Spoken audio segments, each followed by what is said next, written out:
Who's going to pitch for Tennessee in 2026?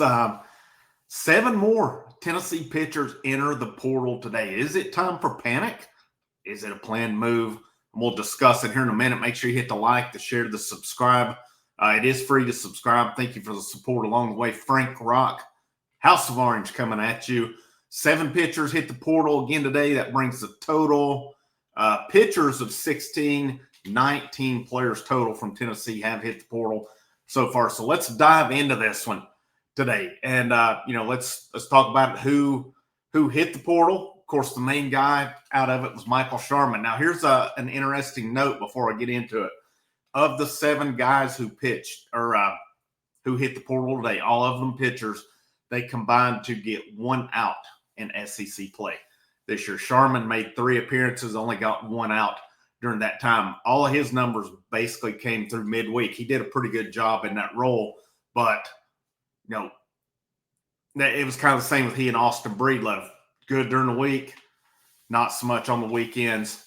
And so with that said, again, Michael Sharman, again, is the main one. He did the most this year for them. You got Dane Bjorn, Braden May, Luke Payne, Tanner Wiggins, Andrew DeMont, Stratton Scott.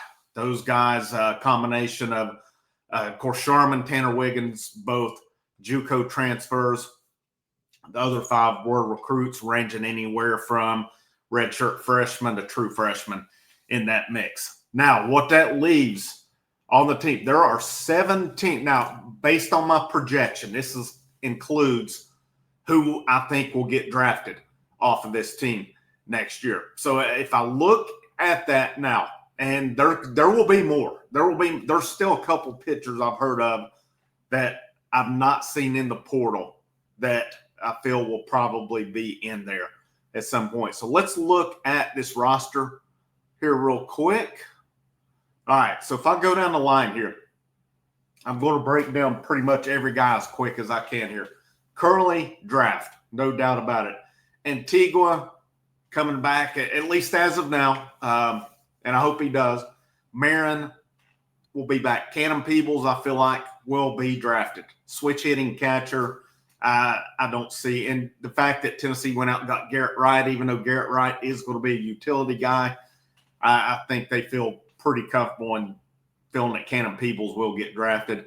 Keelan will be drafted. Nate Snead has put up some pretty good numbers in the combine. So I think, he had a down year, but based on what he's done in the combine, I think his stock is back going up again.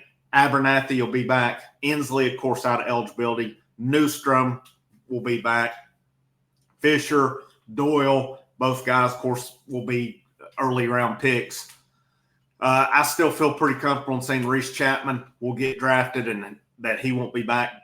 Blake Grimmer as a guy, I expect him to be a big part of the lineup next year. In the little bit we saw him this year, the guy has some pop in his bat. He has a real good swing. Just a matter, he's listed on here as utility. He was recruited. He come in listed as a shortstop. I don't know that he plays there, but he can play numerous positions along the way. Hunter High is another guy, can play infield or outfield. I feel pretty comfortable feeling he'll be a part of the team. And what both those guys, Grimmer and High, add is versatility. And with this 34 roster limit, you have to be extremely versatile. Now, Bargo, I feel comfortable in saying he'll be drafted and won't be back. Thomas Crabtree transferred to Southern Miss. Austin Breedlove's in the portal. Banky portal. Backus portal. Tegan Coons, he's pitching in the Cape Cod League. Had a really good start for Brewster this past weekend where he had, he went 4 innings, 90-some pitches, 7 strikeouts, no runs along the way. Had a really good outing. So that's, very encouraging. As of right now, Coons and Braden Krenzel's both going to have to throw about 200 innings each next year, the way it looks. Obviously, I'm being funny with that. Marcus Phillips, he'll be gone to the draft. I feel really certain Brandon Arvidsson will, especially the way he pitched into the year. Stone Lawless will be back. As of right now, Ryan Combs is back. I was kind of curious on that one because he kind of started out good and then we didn't see him much at the end of the year as he was getting lit up pretty regularly. Aiden Hayes is one I've heard will not be back, but he's not in the portal yet. Levi Clark will be back. I saw where he's playing Cape Cod and had a home run up there sometime in the last couple of days. Austin Hunley, portal. As of right now, Tate Strickland is still on the roster. I've heard he won't be back either. A.J. Russell draft. Braden Krenzel will be back. He's throwing in the Cape Cod League right now. Michael Sharman, Braden May, Dylan Loy, all in the portal. Brooks Wright is playing in the Appalachian League right now. I feel confident saying he'll be back. He had some impressive numbers in like fall ball. And I just think he was probably a candidate just of depth this year. There was a lot of catching depth where he wasn't needed. I'm interested to see how he goes. Dane Bjorn, portal. Anson Seibert, he was out this year injured. I expect him to be a big part next year coming back. Jackson Walker, redshirted this year. He's playing in the Appalachian League as well. He's a guy I'm looking forward to take. He was a top 100 recruit last year. I'm looking for him to take a step next year. Thacker and Payne are in the portal. Nick Abraham is still on the roster as of now as well. Be curious to see how his role goes up next year. Of course, Osuna never got eligible. Sharp, Martin, Wiggins in the portal. Ben Martin is a guy. I've not seen anything with him in the portal, so right now he's scheduled to be back. Tanner Franklin will be drafted, no doubt on that. And then Jones, Siegler, Revord, Scott, Smart, Dumont are on the portal. Dane Morrow is another guy. I think I saw he was playing he's playing for Johnson City in the Appalachian League. He was a guy when I saw the last game at the Smokies Stadium with Tennessee last year. He was impressive in that. So I'll be curious to see what kind of steps he takes. And the biggest thing with these guys is they're gonna, if you're willing to stay, you're going to have to put in the work in the weight room. That's just the bottom line with it. If these guys get caught up in the Knoxville life, as many have done before, where this baseball team's at now, you're not going to make it. So as of now, and like I said, I just went through the whole roster that's listed and how I feel it'll be. 17 guys coming back as of now. Could be more. Hit the portal. You never know right now. And I feel really Loy's the biggest loss to me. And he definitely could have been used next year. There's no doubt about it. But from everything I've read, it's not a money grab. He wants to be a starter. So, I mean, hey, good luck to him. And I don't mean that facetiously either. I mean it in a true thing. I hope he finds a place and he flourishes in it as well. Now you've got with the portal.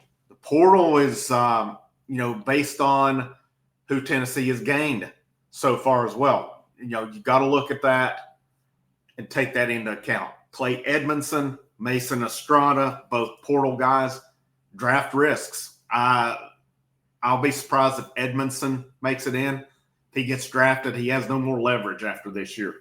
Mason Estrada, he's been to Major League Combine, and he's done some good things. I'm starting to more and more think he may not make it in. Bo Rudy's good. Brady Frederick, good. Garrett Wright is a utility guy. He can catch. He can play the outfield. He's good. Now the latest two yesterday, though. DJ Newman, a pitcher/outfielder, hit for good average, had good pitching numbers. But he's pitched 3 years, so I don't know what his draft prospects are. I haven't seen it, but he is draft eligible. So something to keep an eye on there. Henry Ford, first base outfielder from Virginia, significant draft risk. But with him having 2 years of eligibility left, I'll be curious to see and think maybe there's a chance he could make it in, especially if he has a high number. It's not met. He could come back and prove his stock for next year. It gets him up to, I think, a realistic first-round pick. Well, what does that do? That increases your salary, number one. That increases your bonus, number two, because you would still have a year of leverage left. I don't think it's out of the realm of possibility that he makes it, but I'm not going to be shocked by any means if he gets drafted and he signs. Looking at it as well, of course, you've got Matt Barr and Tyler Myatt. Myatt today was named the JUCO Player of the Year. Matt Barr is a significant draft risk. He's the number 1 overall JUCO player, and just following along with what he's doing right now, he seems to be impressing a lot of teams. I'll be really surprised if he makes it to campus. I hope he does, but I'll be really surprised by it. And Myatt, of course, he's draft eligible as well. Will a team take a chance on him? He said in the commitment, the day he made the commitment, an article, he said, he's obviously, they're aware of it. And he said, I've got to make enough to live off of. And I've talked about this before, depending on where you get drafted at. Some of those salaries are not that great. They're really not. Your bonus maybe makes up for some of it. But, they're not your, a guy makes $40,000. That's pretty good to make $40,000, get to play baseball. That's not, I would take it. I would definitely take that. But looking at it as well. So that's who you've got coming in. Tennessee still needs more out of the portal. And then, of course, you've got your draft class as well, where, I've seen some optimism on Cruz Schoolcraft and Cameron Appenzeller making it in. I don't see it. I don't see it happening. But again, last year, I really didn't think Coons would make it in either, and he did. So we'll see on that one. I don't think, and I'm just looking at pitchers. I've not seen Ethan Bioto, who's a pitcher out of Texas, right-hander. He's ranked pretty high in Tennessee's class as well. Is he a possible draft risk? Any of these. But, the thing of it is, with a 34-man roster, how many of these freshmen are truly going to be relied on? Because we saw it this year. This was Tennessee's highest-rated signing class under Tony Vitello, maybe even in school. I'm thinking school history too. How many of the freshman pitchers contributed? Coons and Krenzel. That was it. So how many, out of a 34-man roster, this is going to change things.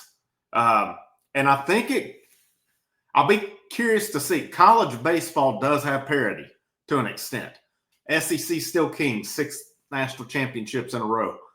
Will this lead to, though, some of your mid-major teams starting to get guys that, obviously the portal is going to be a factor, but with a 34-man roster, and I'm still learning about this, if you can have inactives or red shirts that don't count against it or not. If it's a strict 34, you've got to have 34 quality guys on there, because every single dude's going to have to be relied upon. And, the importance of two-way guys, you don't have to have necessarily a pitcher like, say, a Blaine Brown, for example. Rice transfer who's in the portal. Pitching numbers weren't all that great. And I think I saw that his dad is Chris Brown, who used to play for Tennessee, which is pretty interesting. But his pitching numbers, he had an over 20 ERA. I've seen where he can throw up in the high 90s, though. He could just be a guy, and I said this earlier, and some of you kind of said, nah, we don't need that. You have to have it, all right? He may just need to be a guy to come in and eat up some innings midweek or something, okay? That's where we're at with the 34-man roster, because if you I don't know if you go a 17-17 equal split, if you go 18 pitchers, 16 fielders, a DJ Newman, if he makes it in, could be big, because that's a guy who can do both. And he did them well at Bowling Green. A Blaine Brown can hit if you were to get him. Pitching numbers, like a little to be desired last year. I would trust Frank Anderson to get him going. And again, eat some innings. That's all you need to do midweek. Eat some innings along the way. A guy like Nick Abraham stands, if he's back, which I don't know of any reason he wouldn't right now. Him, a Ben Martin, if Combs is back, you're going to need midweek guys. But this team still needs a lot of pitching. They still need to add a lot through the portal. And now the only pitcher that I'm aware of they're in on is Landon Mack, the Rutgers guy, and I've seen where it'd be 1 to 2 weeks. Got to imagine LSU's probably in on him as well. All these guys are in on right now. Advincula, these are big boy battles. You've won one at least with Henry Ford. Getting the next big boy battle is going to be against the major league with him. All's not lost, though. This, I still feel confident when this roster's said and done, and I think we'll know more by the middle of July. Once the draft happens, who goes, who doesn't. I think we'll be pretty happy. And will it be unproven? Yes, but here's the beauty of it. Guys can take that jump from one year to the next. Look at Anderson from LSU. Didn't pitch a lot last year. Threw a complete game shutout in the College World Series.